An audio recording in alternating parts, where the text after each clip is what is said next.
Okay, y'all, we're going to talk about this article in the that recently appeared in the New York Times, and I'm going to just go over it point by point and share my thoughts because I'm not going to say it's a fascinating article, but it's fascinating that it appeared in the pages of the New York Times, and it's fascinating. I don't know that we're hearing this kind of sentiment in the pages of one of the the most prominent left-wing liberal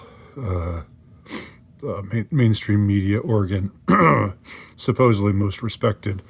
I don't know who respects the New York Times anymore. At one time, I guess it was thought of as highly prestigious, and I guess some people still think of it that way, but I don't. And anyway, so this is the Modern Love section. It was published at sometime in the last few days. I don't know. I'm looking at this on archive, the archive page, because I do not have a paid subscription to the New York Times, as you might have guessed. The title: "Men, where have you gone? Please come back. So many men have retreated from intimacy, hiding behind firewalls, filters, and curated personas, dabbling and scrolling. We miss you."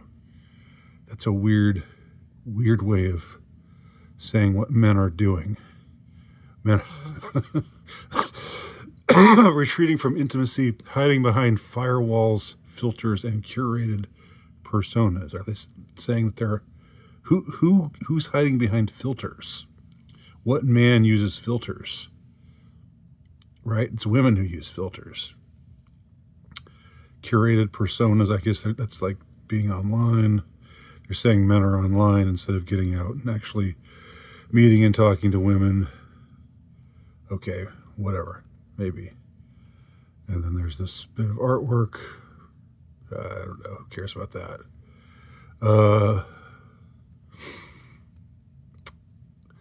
May 17th, a warm Saturday night in Wicker Park, a vibrant stretch of Chicago.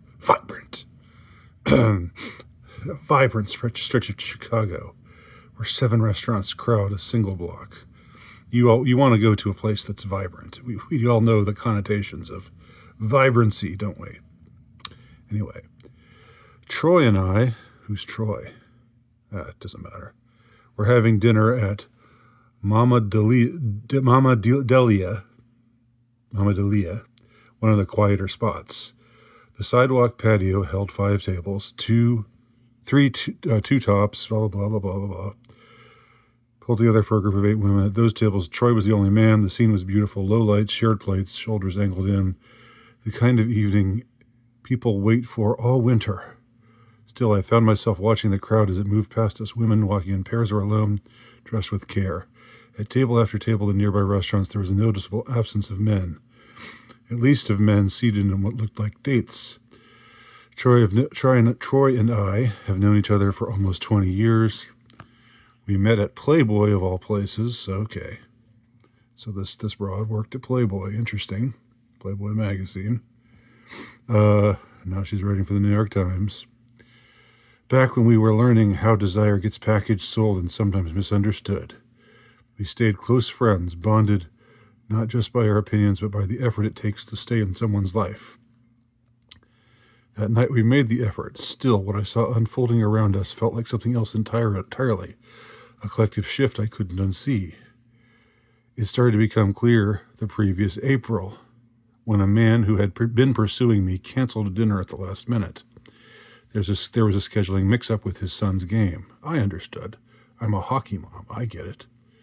Still, I went. I wore what I would have worn anyway. I took the table. I ordered well, and I watched the room. Only 2 tables nearby seemed to hold actual dates.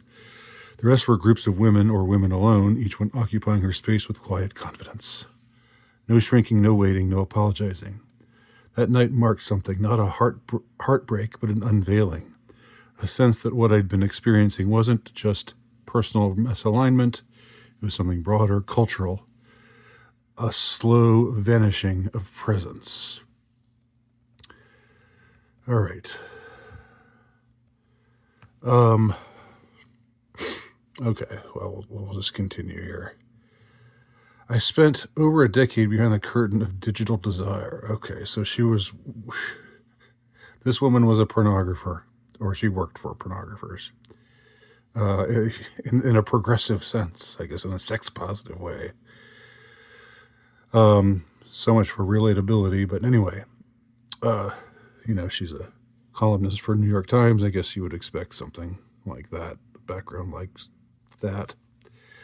As the custodian of records for Playboy and its affiliated hardcore properties, including sites like Spice TV, I was responsible for some of the most infringed upon adult content in the world. I worked closely with copyright attorneys and marketing teams to understand exactly what it took to get a man to pay for content he could easily find for free. So she got adept at manipulating men, at knowing how to get men to shell out their money for some smut. What kind of smut would get men to pay to shell out their money, their bucks, their De Niro, their lettuce, their guap, for smut. We knew it worked. We knew how to frame a face, a gesture, a moment of implication, just enough to ignite fantasy and open a wallet. I came to understand in exact terms what cues tempt the average 18 to 36-year-old cis heterosexual man. Okay, let's just say man, because that's what we mean. The average 18 to 36-year-old man is heterosexual, and cis is not a word that we use around here. It just means normal. What drew him in, what kept him coming back, it wasn't intimacy, it wasn't mutuality, it was access to simulation, clean, fast, and frictionless. All right, so she talks about the kind of things that men are interested in when it comes to smut, when it comes to porn. In that world, there's no need for conversation, no effort, no curiosity, no reciprocity, no one's feelings to consider, no vulnerability to navigate, just a closed loop of consumption. Okay, well, are you judging that? You're providing this service, if you want to call it that. So I don't know. Are you judging the men for consuming it, or are you judging yourself for providing it?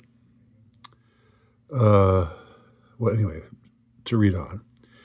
What struck me the most wasn't the extremity of the content. It was the emotional vacancy behind it, the drift, the way many men had quietly withdrawn from intimacy and vulnerability, not with violence or resistance, but with indifference.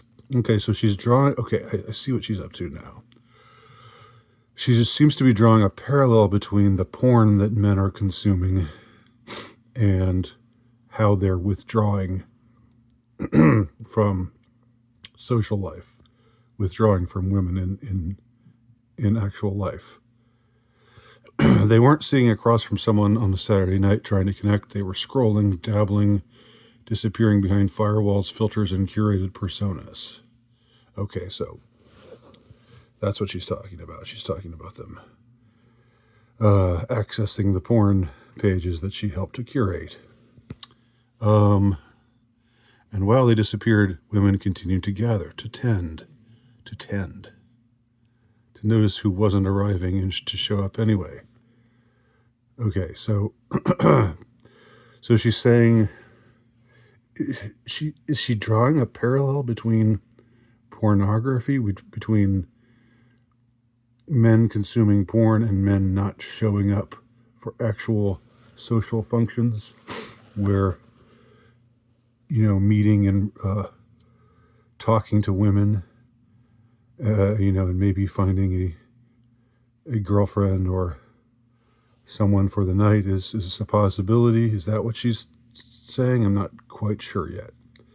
She goes on. At 54, I'm 54, so am I. I've been dating since the mid-'80s, been married, been a mother, gotten divorced, had many relationships, long and short. I remember when part of heterosexual male culture involved showing up with a woman to signal something: status, success, desirability. Women were once signifiers of value, even to other men. It wasn't always healthy, but it meant that the men had to show up and put in some effort. Okay. So women were once something that men sought so they wouldn't be dateless, so that people wouldn't look down on them or feel sorry for them or think they were losers. But she's saying that's changed now. That dynamic has quietly collapsed. We have moved into an era where many men no longer seek women to impress other men or to connect across difference. They perform elsewhere, alone. They've filtered us out. That's interesting. Now, in this paragraph, is she saying they've moved into an era where is she saying that they've just become pornography addicts and they don't even want to be with real women? Again, is she saying I helped to create this situation because I worked in the smut business myself, and I found out the kind of material that would get men to click and to shell out their money back in those quaint days when you had to pay for porn. Now you can just get it for free. They filtered us out. Okay. Maybe that's what she's saying. But let's read on. I recently experienced a flicker of possibility with James. We met on Raya, the dating app. There was something mutual from the start. Wordplay, emotional precision, a tone that felt attuned. It was brief, but it caught light. I remember saying to him, even fleeting connections matter when they're mutual and lit from the inside. I meant it. Okay. That seems kind of flighty. Seems sort of like even mutual. Maybe I'm being overly harsh. Maybe I'm just. I admit I'm reading this with a kind of grumpy attitude. So I'll try to scale it back a little bit. Even fleeting connections matter when they're mutual and lit from the inside. I meant it. All right, we'll just read that in as positive as possible light, not just as a bunch of fruity nonsense. There was just enough spark to wonder what might unfold, enough curiosity to imagine a doorway, but he didn't step through it. Not with a plan, not with presence. He hovered, flirting, retreating, offering warmth, but no direction. Okay. So she was expecting him to make a move. She said she'd made it clear, just to translate here, to translate this woman's supposedly elevated language, because she's writing in the New York Times, so she's obviously highly intellectual.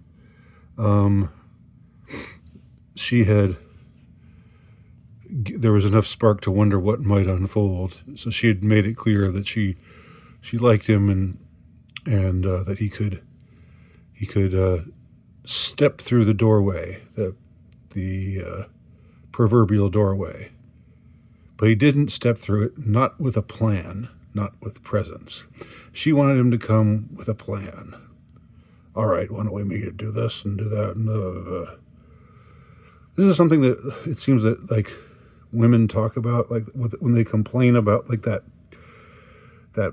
ditzy blonde Fox News broad. What's her name? The one who always goes off on these rants about how men are useless and how young men aren't really manly anymore. I can't remember her name right now, but it's happened a couple of times, and she talks about how they're have a plan. Come on, have a plan. So I don't do you want to be wined and dined? Do you want to have him show up and be a gentleman and pull your chair out for you and order for you, and is that's not seen as that kind of behavior isn't seen as demeaning or condescending or whatever, infantilizing. Anyway, he doesn't do it. He just hovers. He offers warmth but no direction. I wonder what that means. The warmth but no direction. What? So what she's saying here in this paragraph is she made it clear that she was interested in him, in their these when they're communicating online, but he didn't respond in the way that she wanted him to. He just hovered, flirting, retreating, offering warmth but no direction. I don't know what that means, but obviously he didn't reciprocate in the way that she wanted him to. Sexual tension, she goes on to say, sexual tension and the spark aren't reason enough to sit still and hope there is substance behind the shimmer. So I named what I felt. I texted him clearly with care, not simply to declare attraction, but to extend a real invitation to explore what was possible. I didn't chase. I invited, leaving the door open. All right, this comes across as kind of desperate, lady. She's reiterating, look, I'm into you. Come on, I'm into you. If you ever wanted to cross the threshold, not just to take, but to meet, I was willing. I wanted, I still do. Okay, he never replied. He ghosted her. He still follows my Instagram stories, one of those small gestures of passive engagement that so many of us now mistake for closeness. It looks like interest. It feels like silence. Okay. So she let it be known that she liked him. He didn't respond, he didn't reciprocate with with presence and with a plan in the way that she wanted. Then she made it absolutely clear, look, I like you. I think there's some potential here. What do you think? And then he just retreated into, he got spooked and retreated, and basically ghosted. And now he's just sort of hanging back. She goes on to say, there are thousands of Jameses. I've known dozens. The arc varies, but the undertow is familiar. So she's had this experience over and over again with guys. This is what she's saying. She's, struck up what she thinks is a good rapport with these guys online.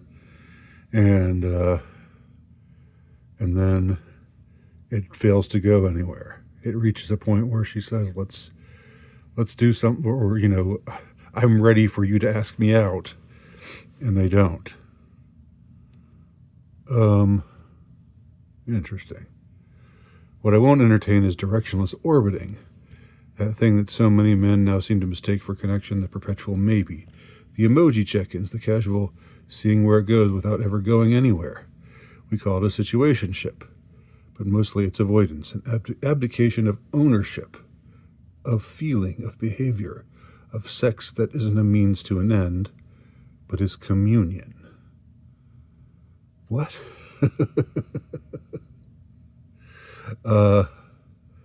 Avoid. So she's saying men are avoiding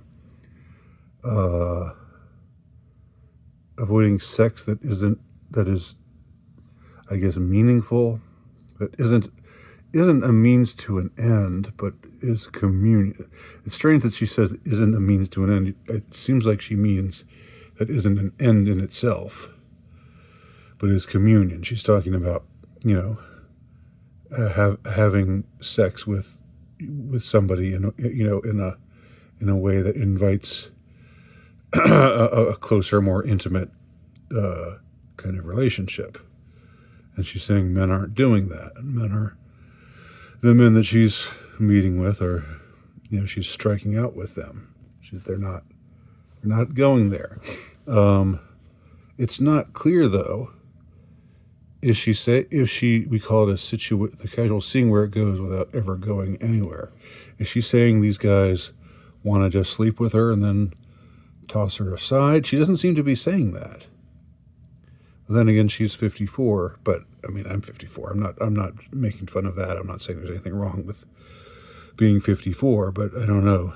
Maybe that doesn't happen as much to us older folks. But anyway, she's saying men are holding back. Men are not participating in the kind of activities and behaviors that she wants them to be participating in. And she's saying, what's going on? What's happening here? But she doesn't seem to be attempting to understand why this is happening. She just seems to be, unless she's saying, does it have something to do with just, they can get it? Is she saying they're just porn addicts? It seemed like she was flirting with saying that, but then, but now, this is just it's not great writing. I'm sorry. It's not clear what she's saying. If I were her editor, I would say, we need to have a better idea what you're talking about here. But I'm no editor for the New York Times. I am just I'm just me. There was a time not long ago, she goes on to say, when even a one-night stand might end with tangled limbs and a shared breakfast. When the act of staying the night didn't announce a relationship, just a willingness to be human for a few more hours. Sounds like she's longing for that time, doesn't it? She's longing for one-night stands, tangled limbs, and a shared breakfast. Like she's kind of making that sound sort of exciting. I thought that would be something women wouldn't want. I guess it depends on the men, right? If it's a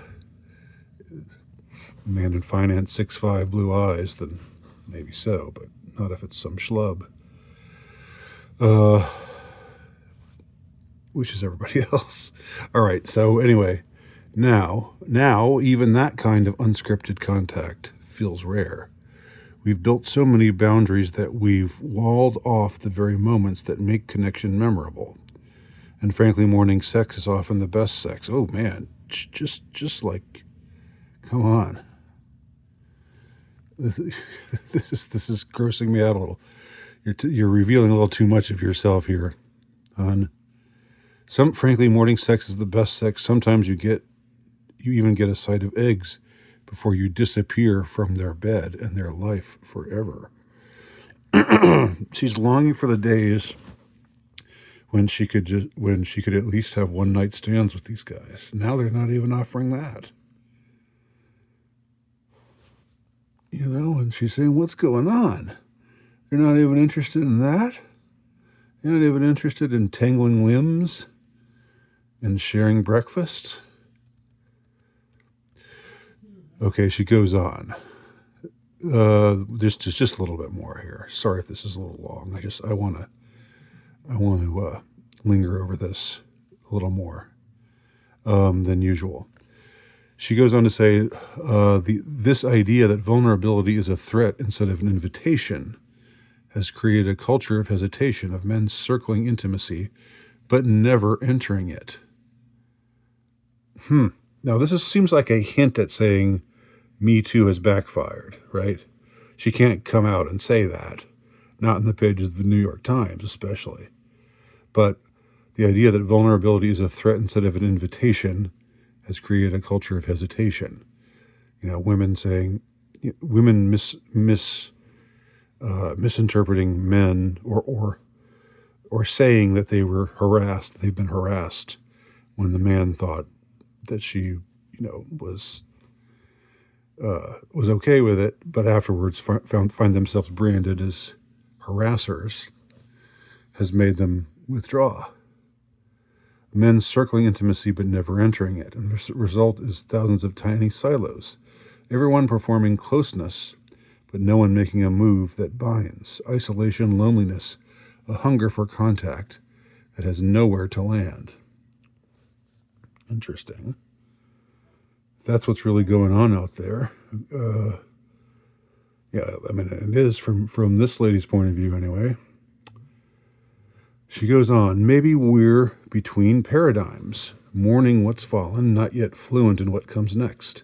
The infrastructures of intimacy, slowness, curiosity, accountability, have been eroded by haste, convenience, and a kind of sanctioned emotional retreat. Again, it's not really clear what she's saying there. The infrastructures of intimacy, slowness, curiosity, accountability have been eroded by haste, convenience, and a kind of sanctioned emotional retreat. And she's talking about men. To be clear, she's not talking about men wanting to just sleep with her and then kick her to the curb. She's saying it would be nice to even have that again. That certainly wasn't ideal. Maybe she's just mourning her aging and not having as many men interested in sleeping with her anymore. I don't know. She goes on, it's not about blaming men. It's about noticing the imbalance, about grieving what's not meeting us, and about refusing to dress it up as personal failure when it's actually a collective reality. All right, well, I'm glad that she's saying it's not about blaming men. And I have to admit that this article doesn't seem like it's got a lot of man hatred in it. And we're saturated in so much man hatred. Maybe because she's older, she doesn't go in for that as much. Maybe it's the Gen Z chicks who are more like, this whole, I prefer the bear and, laughing at, here's how much I care about men's mental health. Ha ha ha ha ha ha ha. Oh, they're killing themselves. Oh, that's great. Ha ha ha ha ha.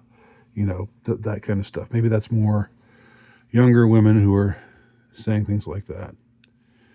But the thing is, she doesn't seem to be addressing what happened. What happened to make this change come about? Why are men more hesitant to come forward and even when she says, look, I like you, let's, you want to do something? I'd be up for doing something if you want to do something. And then they don't respond. So here's what I'll say. You are missed, not just by me, but by the world you once helped shape. We remember you, the version of you that lingered at the table, that laughed from the chest, that asked questions and waited for the answers, that touched without taking. I don't know. Touched? You don't want to touch you don't want to touch any part of her. You touch her shoulder. You touch her back. It's Me Too time, baby. So, I don't know. Touched without taking. What does that mean? A lot of very vague language here. That really listened when a woman spoke. So, are they not like what the complaint up to this point hadn't been that men weren't listening anymore. Her complaint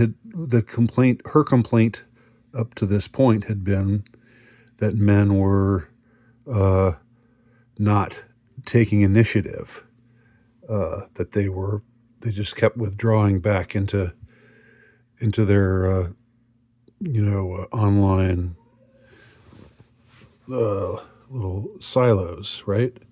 But now she's saying we want men who are outgoing, who laugh from the chest, ask questions and wait for answers. So we want you to take interest in us, and listen to us when we speak. So that's the problem. I mean, this is sort of changing ships in midstream. This is sort of shifting the goalposts. She goes on, you are not gone, but your presence is thinning. In restaurants and friendships, in the slow rituals of romantic emergence, you've retreated not into malice, but into something softer and harder all at once. Avoidance, exhaustion, disrepair. What? Okay, so if men are withdrawing, retreating, why has that happened? That should have been part of the goal here, is for her to muse on that subject, and maybe give some ideas about why that's happening. But it doesn't seem like she's doing that here very much. She goes on, maybe no one taught you how to stay. Maybe you tried once and it hurt. How to stay? Okay, how to stay with a woman. Maybe the world told you your role was to provide, perform, to protect, and never to feel. What? Yeah. The problem is old-fashioned masculinity. That's the problem. All these old school, there's so many old school men out there who just refuse to feel, who just want to provide, perform, and protect. But she's been complaining that they're not even interested in doing that. They just want to talk online, and they never take it further than that. But here's what's real. We never wanted you to be perfect. We needed you to be with us, not above, not muted, not masked, just with. She's saying we. Doesn't she mean I? Isn't that more honest? And you can still come back, not by becoming someone else, but by remembering what connection feels like when it's honest and slow, when it's earned and messy and sacred. Just she spends so much time saying nothing. It's a little annoying. We're still here, those of us who are willing to co-create something true. Co-create something true. God, psychobabble. We are not impossible to please. Oh, you're not? You're not, huh? I would need some evidence of that. We're not asking for performances. We're asking for presence, for courage, for breath and eye contact, and the ability to say, I'm here. I don't know how to do this perfectly, but I want to try. God. Are any men going to read this and say, you know what? I'm going to try. She says I should try. So I don't know how to do this, but I'm going to try. I bet that'll go well. I bet that'll go really well. I can just see some not so bright guy taking this to heart and actually doing the things that she's saying and getting absolutely nowhere. But anyway, she says, come back, not with flowers or fireworks, but with willingness, with your whole beautiful, imperfect heart. We're still here and we haven't stopped hoping. As for me, I'll keep showing up, not because I'm waiting, because I know what it feels like when someone finally arrives. Jeez. All right. Well, God, I mean, that was a little bit excruciating. This lady just spent this whole article,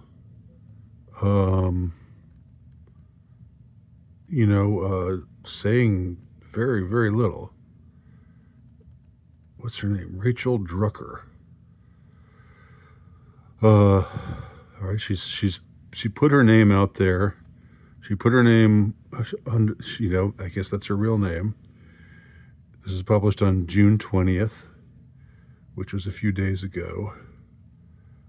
So anyway, what's interesting to me is that this article has appeared in under the heading Modern Love in the pages of the New York Times. This seems to represent something significant, because for so long it's just been complete negativity about men, about anything relating to men. And now you get this very vaguely worded piece, but admittedly sympathetic, or striking a pose of sympathy, at least. I mean, to give her the benefit of the doubt, let's just say we think, she's speaking from the heart here. She's not speaking very well. She's, again, because it's not clear. It's not clear exactly what she's asking for, except she's saying what she seems to be saying is men are just not willing to put themselves out there anymore. Even when she makes clear to them that she's interested, they just don't come out and sweep their way forward. And she's saying, we don't need fireworks, we don't need flowers, just come out and try and be your beautifully imperfect self. Men, where have you gone? Please come back. It's almost sad. But I mean, at the same time, talk to your sisters. Tell them to cool it with the "we hate men" stuff. It's gotten pretty old by now, and we're pretty sick of it. I'm speaking for my sex now when I say that. So if you happen to be watching this, Rachel, if you happen to be watching this, that might be a start. Like, tell your sisters of infemininity to cool it, to shut the hell up, to stop being such hateful, borderline shrews, and making men's life miserable.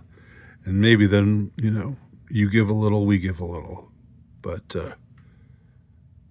yeah, I don't know, though. What do y'all think? Leave your comment below.